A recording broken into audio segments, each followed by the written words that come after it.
Hi there, I'm Forrest Campbell. I'm the Business Development Manager and Delivery Manager here at EmployAbility for Spinal Cord Injuries Australia. I come to the table with lived experience of disability of spinal cord injury, and glad to be on the show today. I'm Declan. I'm the Disability Employment Ambassador at EmployAbility with Spinal Cord Injuries Australia. I come to you also with a lived experience of disability, and I've been with Spinal Cord Injuries Australia for 6 months now. Hi, I'm Maz. I head up the Building Employer Confidence programme, which is all about normalising disability by helping employers to create job opportunities with people with a physical disability. I myself come in today with a hidden lived physical disability.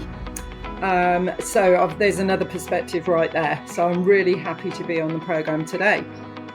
On this episode of Have the Nerve, we talk about equity, the importance of lived experience-led training, and social progress with members of our EmployAbility team. We want people with disabilities to dream big, aim high, but for social progress to happen, we need the help of allies who truly believe in us, because social progress cannot be done alone.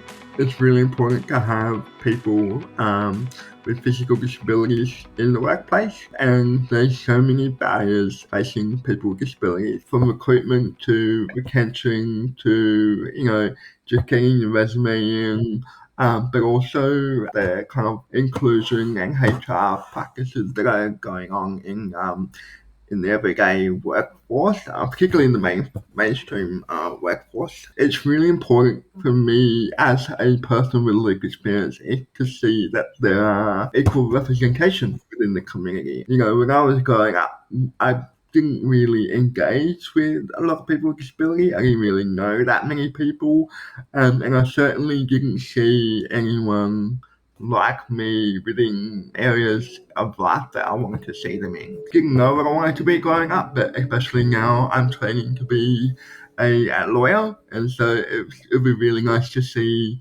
more people with physical disabilities practicing as lawyers. It'd be really cool to see that. At the moment, I don't see that. Let's talk about the importance of lived experience-led training. Part of your role, Forrest, is doing training with lots of businesses and your lived experience. What sort of situations have you been in where you found that has either started to make people think about disability a little bit differently, or has done a complete 180 on somebody's mindset?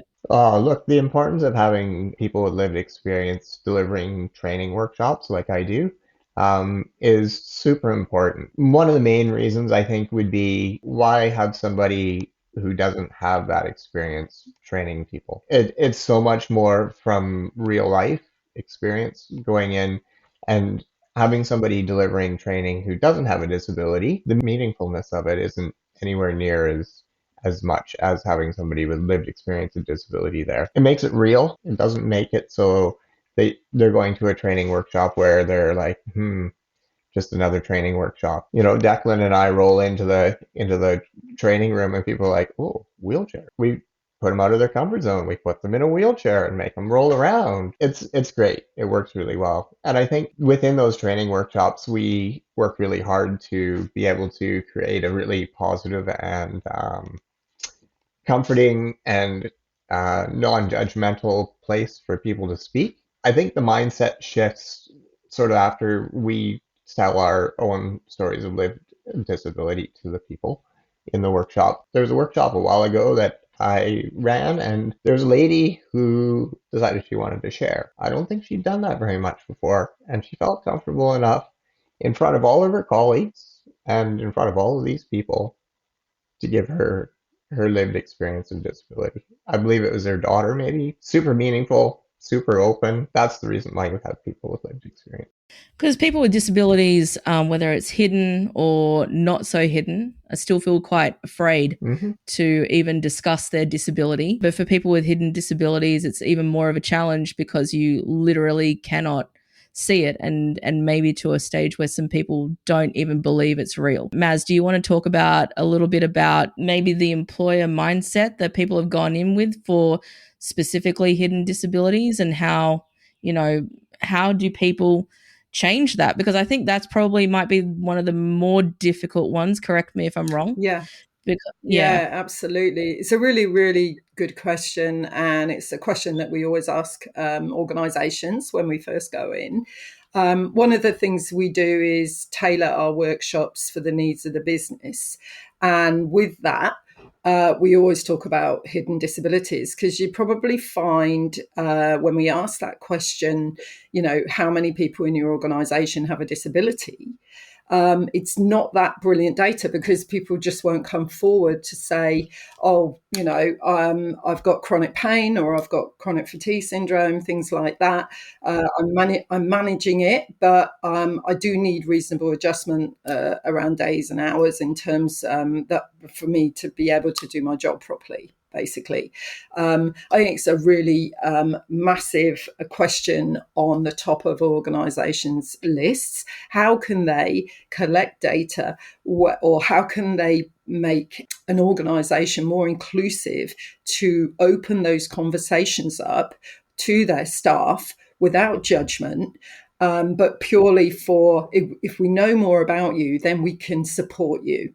And I think that's really important for hidden disabilities. And how responsive do you think, and this is a question for everybody, but how responsive do you think people are post-training about hiring somebody with a disability? So I think I might have said this on maybe an episode that you were on, Forrest. People are on board to listen to the information, but then what they do after it and with the information that they've been given, and then actually putting it into real world action. What do you find is the response of the businesses that you've worked with, and if they're not really coming on board with the party of actually taking on people with different disabilities, why do you think that's the case? We do work with large organisations, so there's a lot of red tape.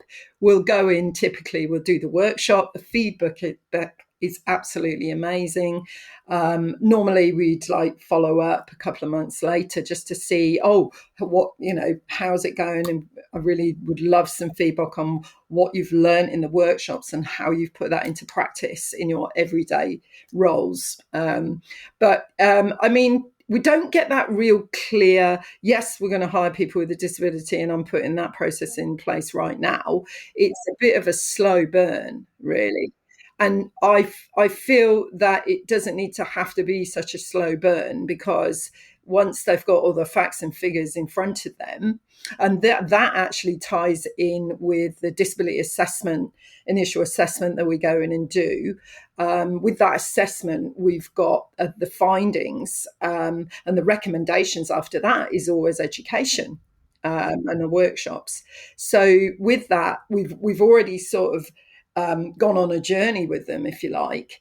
And when we get to the point where we've created the disability action plan, which is a blueprint for that organisation to look at and tick off boxes in terms of what their organisation looks like as a disability confident organisation should be. Yeah, Forrest, you're nodding along. I do feel that process could speed up quite a bit, quite a lot. Definitely. I agree wholeheartedly with Maz. I think there are a couple of things that come up that I've noticed about that is staff changeover. You'll go in and you'll do this great, workshop to all these people, all the HR managers, people in culture, and 6 months later the whole team's gone and they've got a whole new group of people in. So we found that has been a bit of a barrier towards it, is staff changeover. It takes a long time for these companies to uptake this knowledge, and it's got to speed up at some point. Society has got to let go and go, okay, we now have the training, we've got these people supporting us, let's get people into role. Declan, when you were growing up, now I've talked about my lived experience to death about trying to find work with a disability, but yours is also lifelong and from childhood. So do you want to talk about your experience trying to find work post high school? I really struggled to find work post high school. And it's not just about the kind of recruitment side, it's also the kind of the socio-economic complications of that too. For someone who has a lifelong disability, like mine and like Sue's, we often get the disability support pension, and often, what that entails is that, we get a pension until we can find a job. But the problem is, often when we do go down the recruitment stage, we often, and especially this is speaking from my own experience, is that you're often put into a really base level role, and could be it can be seen as quite, taking a stick in the way that, you apply for a sort of mid-level kind of management role that is in line with your experience, when you've graduated, university, or and it doesn't matter how many educational or academic qualifications you have. When you apply for those roles, they go, "Oh, we don't think you're suited for this role, but we think we can put you in admin, or we can put you in a very basic program role, coordination role, or something like that, where you'll be reporting to 50 other people above you, and then you'll look at the people around you and you'll think, but hang on a minute, I've actually got more education than they do, and yet they're in that role." And so often that can be quite frustrating. And so I think that's definitely been a big chunk of my experience. And also too, like, you'll find that in some organizations, they'll have a disability action plan, or they'll start crafting a disability action plan, and they'll ask for input as a person with a lived experience of disability.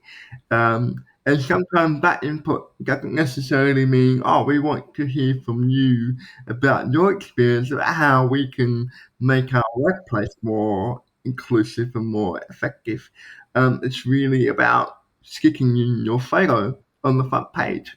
And that's as far as they'll go in terms of including you in that co-design process. It's not co-design, and so that to me is quite frustrating. Yeah, I think what Declan says is absolutely true, especially with some of the meetings that we've had over the last couple of months. It's just really hard, because you go in there to actually build awareness and educate the staff in the organisation. And typically we'd go in and see the diversity and inclusion managers or the HR managers, right? And with that, they would be able to sort of guide us how many people they've taken on with a disability. And the thing that really gets me is when it comes to physical and neurological conditions, which is our USP here at EmployAbility, they their data is very low. They're like, oh no, but we've taken on maybe someone who's neurodiverse or psychosocial, and they're very slow because I feel that they think it's too hard basket, because they might have to put work modifications in for people to join their organisation. Then they feel that that's they haven't got the time for that, or they haven't got the resource to put to that, and that's obviously something we do. We liaise with job access to make sure that happens. That's what we do. So it's hard, because you go in and you say, right, well, we've got the candidates, because we've got about 120 candidates on our books at the moment on our employability side, and we're here to sort of build diversity. We've created an action plan, and actually you're quite low in the recruitment onboarding side. So this is what we can do. Could you share your vacancies with us? Can we talk about reasonable adjustment? Because a lot of our candidates can't actually work full time. So we would have to have a look at those roles to see whether we can do part-time or job share.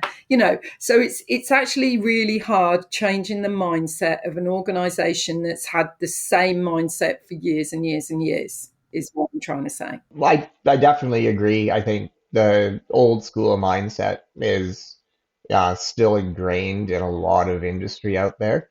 You get the old boys in the board of directors, and they're afraid of change because change might, I guess, affect them in their roles. Maybe there's people out there, and I couldn't say it, with disability that could be better than them, and that scares them. So I think there's a little bit of fear involved with it, and I think once we get a bit of a rollover in people in those higher areas. And honestly, you get a couple of people with disability into leadership roles, and they start to make a difference in companies. It's gonna come eventually. Other companies are gonna notice it.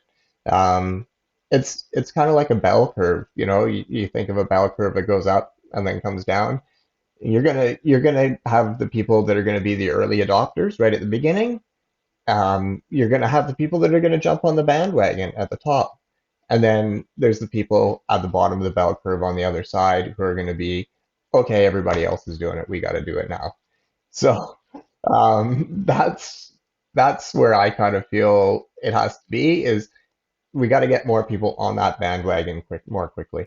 And I just really want to say that it's not all the organisations like that. So when they do actually come to us with vacancies and we've placed them, we've educated them on a couple of workshops, it's like a light bulb moment.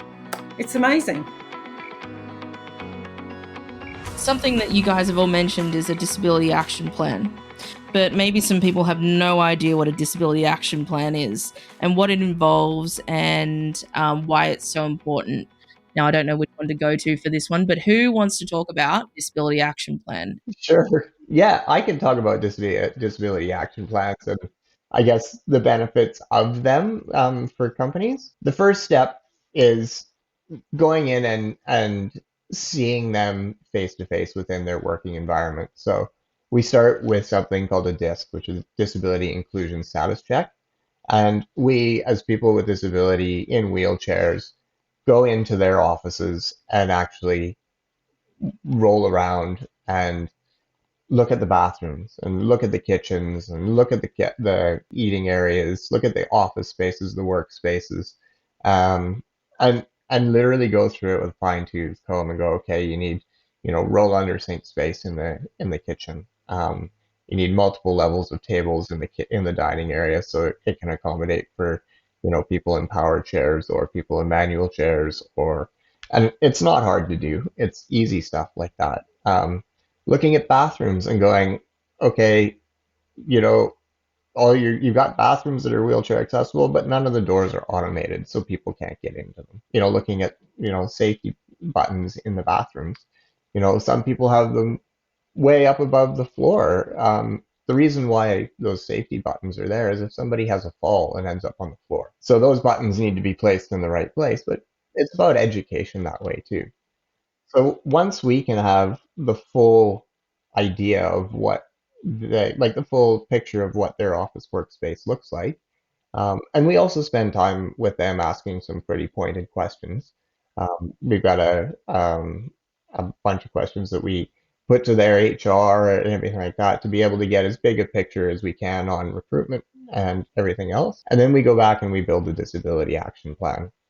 And so that's a customized document for each company that we do it, outlining all the strategies that we can provide to create a more disability inclusive workspace, and culture as well. So with all the questions we ask and the forms we get them to fill in, we get a really good idea of whether they need help with people and culture, recruitment, or accessibility, basically. And we give them a percentage rating on it. And if they're not above 80% on it, well, then that's going to then reflect in our recommendations of what workshops that we can, provide for them to get those levels up to an 80 or higher percent. Something I've just been thinking about through this discussion is when I was growing up, I had big dreams for what I wanted my career to be.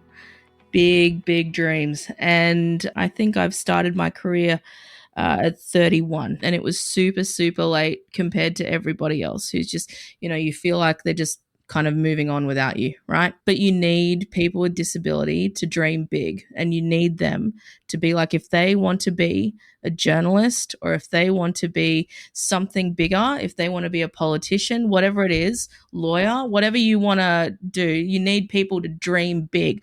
But more importantly, you need somebody to believe in that person, that they are also capable of being the person they want to be.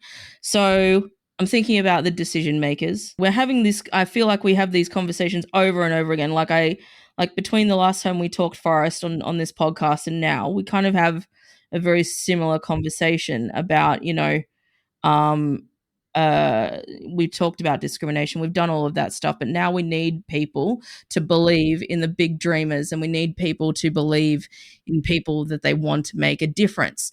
Where do we find those people? You're looking at 4 of them right now.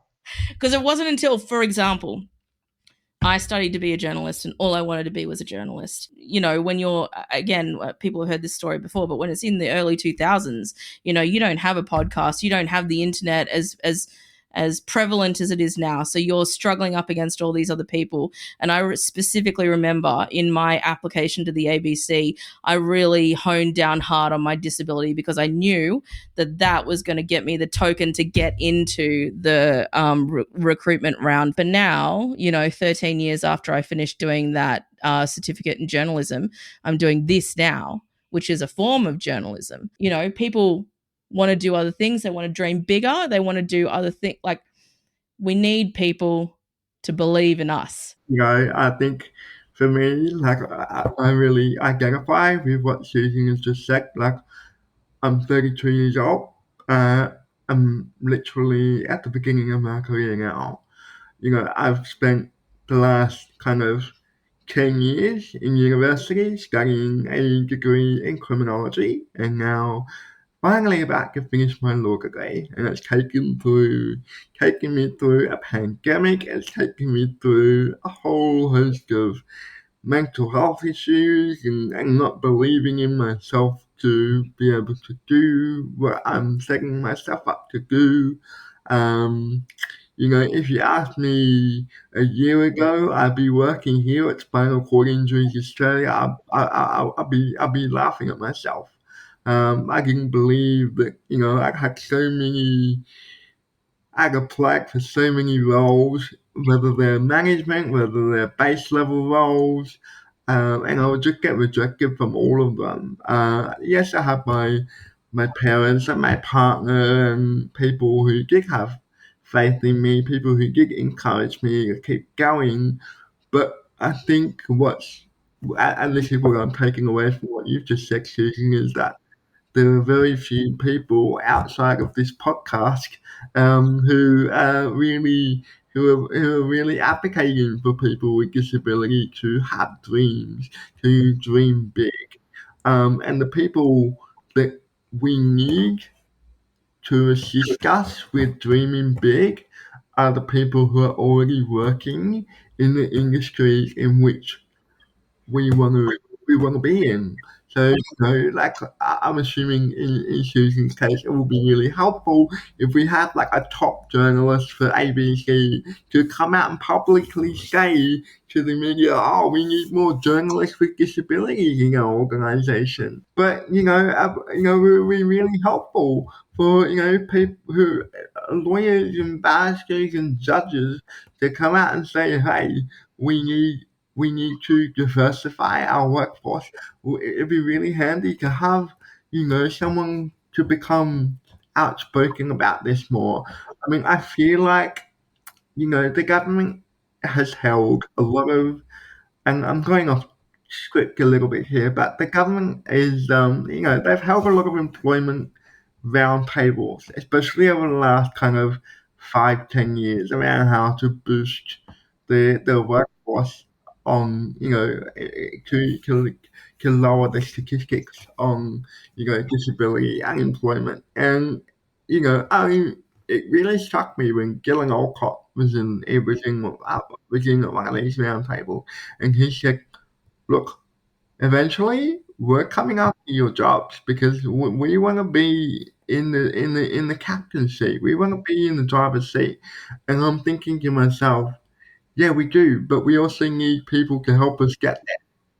We can't get there on our own without when we're living in a society that doesn't encourage people with disability to dream. I just completed a degree in public policy and I'm doing the next graduate diploma. There has been several times where I've done, like, I'm in the middle of this degree and I thought to myself, was this worth it? Because I don't know what's going to happen next. And even though I know why I'm doing this degree, is this, I, I can't do it alone. What are your thoughts, guys? Oh, absolutely. I There are very few people in my degree who actually have some understanding of what I'm actually going through. It's interesting that because I've been studying my degree since 2020, the tail end of 2020, and most of my friends and colleagues who I studied with have already gone. They've already left university. They're already in corporate firms or they're working for the government, and I'm still here. And look, I know that my disability has limitations. I know that sometimes it takes me longer to do things. It takes me longer to complete assignments and exams and all that. I can't do the full-time uni life. I get that. I've accepted that a long, long time ago. But I also feel so left behind because, like, a lot of people who go for careers advice, they go to their university careers advisor and they say, "Oh, we got really good grades, be eligible to apply for this."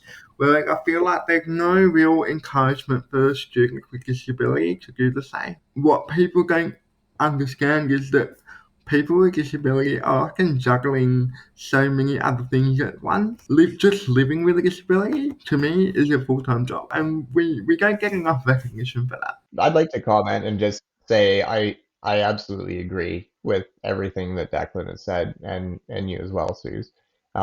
It's so sad that that's happening out there. I don't come from a lifelong disability. Mine was unfortunately thrown at me in high speed. I was very, very, very lucky to have a skill set previous that I could, like, I had a career before, and then I was able to work on that and adjust that to be able to move into where I ended up after my injury, which was very lucky. But the barriers that you guys talk about with this, I think it just makes me want to work harder to make sure that society changes. Like, it's so sad to hear that that's happening out there when there are such great skilled people that really deserve the work. I was just about to say, it's just great to, obviously I work alongside both these amazing people, and it's just really great to hear, because there's a lot of pent up stuff, and it's not just us all here on the podcast today. It's other people around us all the time. People with disabilities, people without disabilities. But people with disabilities, it needs to really start at school. You really need to get it at that grassroots. The teachers should be challenging stereotypes and indiscrimination. Listening and learning from people with lived experience should be 101 in schools, right? Promoting accessibility and inclusion, not just in workplaces, in our communities, in our schools, in the way we have our everyday life. And I think going back to allies, using that influence to amplify the voices of people with disabilities rather than speaking for them. And that really comes from like I say, when you're going to kindergarten almost, to instill that at a really early age. I also think in terms of organisations, I get involved a lot in reasonable adjustment, looking through position descriptions, for instance, and wondering why people need a certain degree to do a job, right? and really challenge them about that, because that's really, really important. That's part of our roles, right? You need to work with us. We need to apply reasonable adjustment with this, and we're going to have a look through the job description. And out of that, do you think someone with a physical disability or a neurological condition could do this role? Yes or no? And if it is a no, but there might be things we can do, bingo. If it's a dead no and that's it, and it's a health and safety issue, then that's a completely different thing. But what we've got to do, as I've always said, is change the mindset of these large organisations so everybody can have a seat at the table. I do remember interviewing in my very early days working at SCIA. I interviewed a man called Jake Briggs, and I've interviewed him on the podcast. We talked about First Nations and disability. I interviewed him about 8 years ago. He was sharing, 9 years ago, and he was sharing his story about how he acquired his disability. Right, so he acquired it jumping into a shallow lake into a sandbed, and he was working for a construction company, and it was a physical labor job. And he said, and he credits them all the time, as soon as he had his injury, after all of his rehab and everything else, they literally changed his job for him in the sense that he went from a physical job to doing not administrative work. It was like they had given him, a suitable desk, computer, they had given something at home, they did something in the office, they did whatever it took to keep him employed because they valued him so much as a worker. That blew my mind. The fact that that employer believed in him so much, they wanted to keep him going. Now he doesn't work for them anymore. He's actually got his own company now that he manages in the Central Coast. I just think about how, what does an employee mean to you as an employer? You know what I mean? The thing that you mentioned earlier about chronic fatigue, I had chronic fatigue for 9.5 years, and that's a real pain in the ass to deal with. And you still have secondary remnants of it even now. But there are adjustments that can be made to deal with that, whether or not it's a flexible day, whether or not it doesn't mean you're not getting the work done. The work gets done. They're not looking at the skills and experience this person have had for over decades. That person is available, ready, obviously with some reasonable adjustments, but can do that job just like anyone else because they've got the skills and experience. Before we wrap up this podcast, I would like to ask from each of you just what have you noticed that has been socially progressive about disability, employment, disability in the community, disability in your life, whatever, that you'd like to share, and then what you hope for the future. One thing that immediately pops out of my mind, and I don't know if it's relevant to this kind of question, Sue, but I'm going to say it anyway. When me and Forrest were doing the Building Employer Confidence workshop with, I think it was Aki Census, and it was one of my very first proper big workshops, and it was quite daunting for me to deliver because you're in a room of like 50, 60 people, and so that's quite a daunting experience. But one of the amazing things, and I we've talked about this a little bit before about having the wheelchairs there at some demonstration, and one of the employees took the wheelchair outside of the conference room and into the bathroom. For me, that is such a progressive moment for someone with an able body who has no background in disability, no understanding of how some of those challenges might occur. And he wheeled back and he said, how do you guys get into the bathroom? That bathroom that had a disabled sign on the front was not accessible. I couldn't get the door open with being in a manual wheelchair. How do you guys do it? And I was saying to him, that's our secret. We can't use it. We can't use most of these bathrooms properly. I had to go and show him the hack, the bulldozer hack. Where you just run your legs into the door until it opens, and then you get in. Exactly. And then you call somebody from inside and go, can you come open the door for me? I'm stuck in the bathroom. But it was just such a really mind-blowing experience, not only for the guy in the wheelchair, but also for me, because it was just we were on such an equal level in that for that moment in time. So it was just really quite progressive for me to see that. Look, I think what I've noticed a lot in progression in disability is access. Buildings, I do find these days are becoming more and more accessible. I am finding more level entries, more elevators that have wheelchair controls on them where you are able to press a button and it opens the door for you, sends you to the carriage, closes the door and sends you up without having to do that. Um, so I'm seeing more ramps and that sort of thing. It's slow, don't get me wrong. And I come from a place in Canada where everything's gravel road. So I do have a different perspective on it a little bit with that. Where we are in Sydney right now, and in a lot of the places that I have gone, it's been a lot more accessible than what I've seen in the past.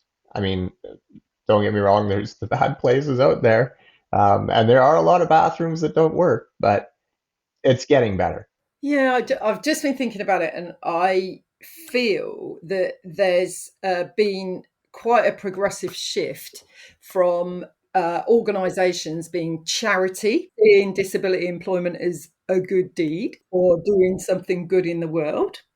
Instead, now the skills and value of people with disabilities bring to the workforce is so much more. So there is definitely a shift. So almost from the charity to the capability side, right? And they are getting better at that. They do need to do a bit more, but they are getting better.